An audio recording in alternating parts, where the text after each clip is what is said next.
আজ একটি দুর্দান্ত কাজের ওষুধ নিয়ে কথা বলবো, আর এটি হলো জিঙ্ক বি। জিঙ্ক বি ওষুধটির কার্যকারিতা, কিভাবে খেতে হয়, আর কারা খেতে পারবেন আর কারা খেতে পারবেন না ইত্যাদি বিষয়ে বিস্তারিত তথ্য থাকবে আজকের এই ভিডিওতে। তো চলুন শুরু করা যাক।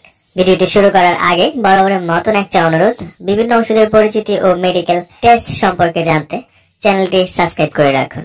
আর যারা ইতিমধ্যে সাবস্ক্রাইব করে ফেলেছেন তাদেরকে জানাই আন্তরিক অভিনন্দন।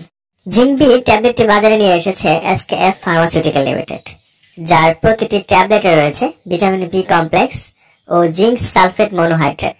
জিঙ্ক ট্যাবলেট বিভিন্ন বায়োলজিক্যাল ফাংশন যেমন রোগ প্রতিরোধ ক্ষমতা বাড়ায়, শরীরে কোনো ক্ষত থাকলে সেটা সারাতে সাহায্য করে, বিশেষ করে বাড়ন্ত বয়সে শারীরিক বৃদ্ধি এবং মানসিক বিকাশ ঘটায়। জিঙ্ক গর্ভাবস্থায়, শৈশব এবং কৈশোরে শারীরিক বৃদ্ধি এবং গঠনে সহায়তা করে। এছাড়া জিঙ্কের কিছু অ্যান্টি অক্সিডেন্ট ক্ষমতা রয়েছে। প্রাপ্তবয়স্কদের ক্ষেত্রে আপনার শরীরে যদি যথেষ্ট পরিমাণ জিঙ্ক না থাকে, সেক্ষেত্রে আপনার ক্ষুধামন্দা দেখা দিতে পারে, স্বাদ বা গ্রহণের ক্ষমতা কমে যেতে পারে, বিষণ্ণতা, দুর্বল প্রজনন ক্ষমতা অথবা ঘন ঘন অসুখে পড়া, ডায়রিয়া, হাত পা শিরশির করা, দিন দিন ওজন কমে যাওয়ার লক্ষণও জিঙ্ক শরীরে না থাকলে দেখা দিতে পারে।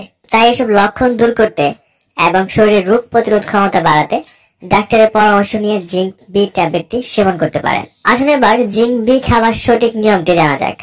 যারা প্রাপ্তবয়স্ক আছেন এবং ওজন কম পক্ষে 30 কেজির ওপরে, তাদের একটি করে ট্যাবলেট দিনে 2 থেকে 3 বার খাওয়ার পরামর্শ একজন ডক্টর দিয়ে থাকেন।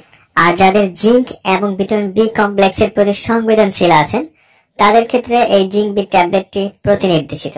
এছাড়া টেট্রাসাইক্লিন গ্রুপ ওষুধ সেবন করলে সাথে এই জিঙ্ক বি ওষুধটি সেবন করা যাবে না।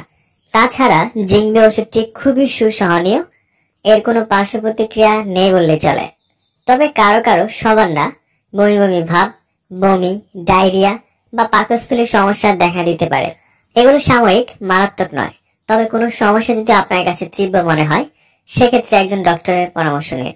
আর গর্ভাবস্থায় এবং স্তনদানকালে এই জিঙ্ক বি ওষুধটি খাওয়া যাবে। আপনার শরীরকে আরো ফিট এবং রোগমুক্ত রাখতে জিঙ্ক খেতে পারেন, তবে অবশ্যই একজন ডক্টরের পরামর্শ নিয়ে, কারণ তিনি আপনাকে আপনার শারীরিক কন্ডিশন দেখে কি মাত্রায় শরীরে জিঙ্ক প্রয়োজন তার সঠিক ডোজটি নির্ধারণ করে দিতে পারবেন। যে কোনো ফার্মেসিতেই পাবেন।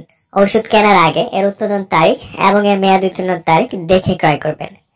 জিঙ্ক বি ট্যাবলেট সম্পর্কে আজকে ছিল এই পর্যন্তই। এর সম্পর্কে আপনার আরো যদি কোনো প্রশ্ন থাকে তাহলে আমাকে কমেন্টস করে জানাতে পারেন, আমি সেখানে উত্তর দেওয়ার চেষ্টা করব। আর ভিডিওটি ভালো লাগলে অবশ্যই চ্যানেলটি সাবস্ক্রাইব করতে ভুলবেন না।